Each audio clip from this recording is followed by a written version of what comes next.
YouTube, what is up? It is Sensei back at it again with another video, man. Today we got How Strong is Ryomen Sukuna by Official Divine, bro. Like, man, be putting out some high quality, high research videos, so make sure you check him out after this video, of course, you know what I'm saying. But yeah, today we're gonna find out how strong Sukuna really is, bro. I'm not gonna lie, bro. If you still think Sukuna is a fraud, you're bugging, bro. Sukuna is actually that guy. But let's just get into this, man. Sukuna. In Jujutsu Kaisen, we are met with characters that can pass for gods, with the strongest Jujutsu sorcerer of the modern age being blessed by the heavens. But there's another Gojo was the OP as strongest fuck in for the no golden reason. age of Jujutsu, and he was cursed by hell, because you can't truly know a god if there isn't a devil. Oh, okay, Sukuna, I like the king intro. of curses, and an imaginary god with 2 faces and 4 arms, who is regarded as the strongest Jujutsu sorcerer in history in the golden age of Jujutsu.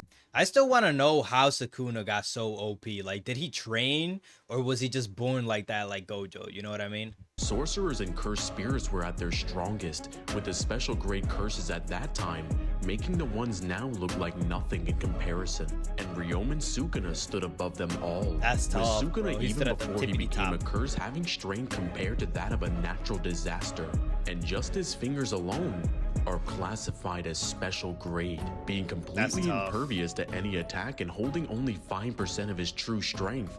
The only way to get rid of Sukuna is to fight him face to face. With Yuji Itadori swallowing one of his fingers, the demon has come back to make hell on earth. And after fighting the strongest sorcerer of this age, he's come back to remind everyone who's on top. With Sukuna's plan being to gain I'm not gonna lie, bro. Having Gojo fight Sukuna in the first episode, even if it was just one finger, Sukuna was kind of wild looking back now.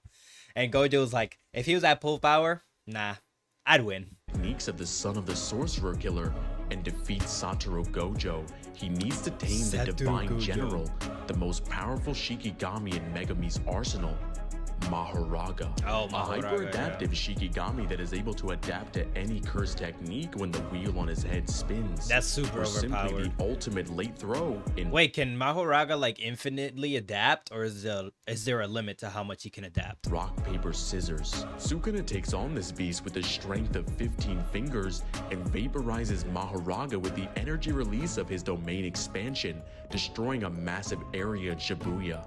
With this release of energy being counted as city level, embarrassing Jogo, who is in the argument for the strongest of the disaster curses, placing him above Dagon, who can create literal islands with his domain expansion. And all Jogo had to do was hit him once. And he other couldn't, Jujutsu bro. sorcerers like Yuki Tsukuma. I'm not gonna lie, bro. Jogo had it rough. Let's be honest, y'all. He not only fought Gojo, bro. He was kind of stupid for thinking he could go toe to toe with Gojo, but still, he got swapped. You know what I mean? But then he tried to fight Sukuna, and it's just like he just fought the 2 strongest in the verse, so that's why people think he's a fraud. Like, bruh. Turning Kenjaku into a black hole, with them explaining the properties of bending space and time, and how this attack would have ripped apart the whole world. But after Heaven's answer broke out of his prison, it's time to settle who truly is the strongest in history. Sukuna is now in a fight to the death. Oh, okay. This is definitely going to be spoilers if you haven't read the manga. So if you want to stop watching now. The honored one himself, Satoru Gojo, whose birth alone shifted the balance of the entire world with Gojo's curse. Yeah, that's kind of wild, bro. Like, I remember in the anime they stated that like or maybe it was the manga, like Gojo's birth literally made the curses get stronger so the balance could be maintained, bro. Like, just one person. Needed to have energy similar to Yuta, who is boundless curse energy, and being born with the strongest abilities in history, the 6 Eyes and Limitless. With Gojo's 6 Eyes allowing him to have complete control of his cursed energy, and Limitless, the best ability in the entire series that brings the concept of the Achilles and the tortoise paradox to life and allows him to make the impossible possible, bringing an infinite space between him and his opponents, rapidly slowing them down as they approach his body, and as a result, no attack will ever reach him. However, with Mahoraga to lay out a blueprint for Sukuna. Yo, talking about this, I think there's a little tidbit. I don't know how many many people picked up on it, probably a lot. But in the second season, at the beginning of the second season, right after he fought Toji, when Gojo is explaining to his peers how he was able to modify Limitless so that it automatically detects attacks towards him, I'm pretty sure that's the way that Sukuna was able to get around Limitless. Oh, spoiler alert. That's the way that Sukuna was able to get around Limitless in the manga, because his Limitless technique was automatically, like, you know, catching attacks and stuff, because some attacks were too fast for Gojo to react, so that's kind of like an automatic countermeasure. But that also allowed the loophole that if the attack is targeted at all space in that general area, it's not really targeted at Gojo. So that's how Sukuna's cleave or whatever was able to get through Gojo's infinity. At least that's what I think. I'm not sure, but let me know what y'all think about that one. Bypass infinity. Sukuna's presence alone was felt across all of Shibuya once he was awakened, as his energy is similar to Gojo's in intensity, but is flooded with an overwhelmingly evil nature. This is why he's thought of as a god, but proclaims to be the devil. I don't think Sukuna's like really evil. He just does not give a f. You know what I mean? Having the strongest domain expansion in the entire series, Sukuna's malevolent shrine doesn't create a separate space using a barrier, but rather he places his domain on top of reality itself with 200 meters of durability negating slashes. Within his domain, dismantle and cleave adjust to the target's toughness and cursed energy, meaning nothing is safe from being slashed out of existence, surpassing any and all closed domains, including Infinite Void. Sukuna gains Megumi's body along with 19 of his 20 fingers and takes on Satoru Gojo using Megumi's so Sukuna's not even at full power. He's still missing 5%. That's insane to think about, bro. Shadows, his plan is working. As Mahoraga lays out the blueprint, he's adapting to infinity, forcing Gojo to use all of his strength, amplifying the power of both infinities red and blue to release a new color at 200%. Hollow Purple. Hollow Purple is a technique that can erase its targets from existence. Their battle rages on, with both of them clashing domains. Just one more spin. Just when it looks like it's over for the King of Curses, Satoru Gojo wakes up in the afterlife. Yeah, bro, that was crazy. I'm not gonna lie. I was like, what? I was like, Gojo getting his gift back.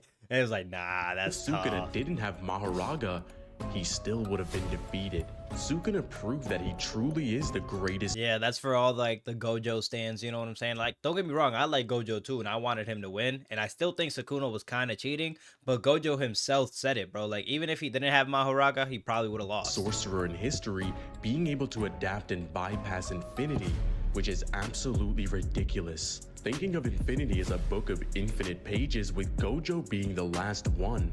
Trying to hit Gojo is like trying to cut through each page one by one. Even given an infinite amount of time, you would never reach Gojo. However, with Mahoraga as the blueprint, he shows Sukuna how to build giant scissors to cut through the entire book, which was just the opening he needed at just the right time. Cutting through infinity and cutting through Gojo. And now the King of Curses is once again alone in the world as the strongest. Sukuna eats his corpse and regains his true form back in the golden age of Jujutsu, showing them the imaginary fierce god once again, becoming stronger than ever, and kills the god of lightning Kashimo that can fire off attacks faster than the speed of light. Bro, Kashimo got so done dirty, bro. Done so dirty. I thought Kashimo was about to put up a good fight. I was like, nah, bro, get out of here. As his curse technique renders a phenomenon that is caused by electricity, he optimizes and tunes sound waves to match the natural frequency of materials, vaporizing objects using electromagnetic waves, with electromagnetic waves themselves being able to move at the speed of light, and the King of Curses is able to react to them at point-blank range. Yeah, that's bodying wild. Higuruma with zero effort, and takes on the predecessor of Satoru Gojo, Yuta Kotsu, and the Queen of Curses Rika. Yuta is able to do far better than anyone expected, as his curse technique mimicry allows him to copy curse techniques, and he finally shows us his domain expansion. Yeah, true love. Mutual love. Or whatever. I think Authentic Mutual Love is a good one. True Love was another one that I heard. I think there was one more that I heard that I really liked, but I forgot what it was. Unaffected due to his technique, Hollow Wicker Basket. And the fight continues to see if anyone can prove 1,000 years of history wrong and defeat the undefeated King of Curses. Overall, Ryomen Sukuna would scale to planetary with faster than light speeds. In the end, Sukuna's demonic strength was true. Sukuna is definitely a planetary threat, bro. Jujutsu sorcerer in history, because just like the Honored One said himself, if Sukuna is able to regain all of his power, he might cause him a little trouble. But would you lose?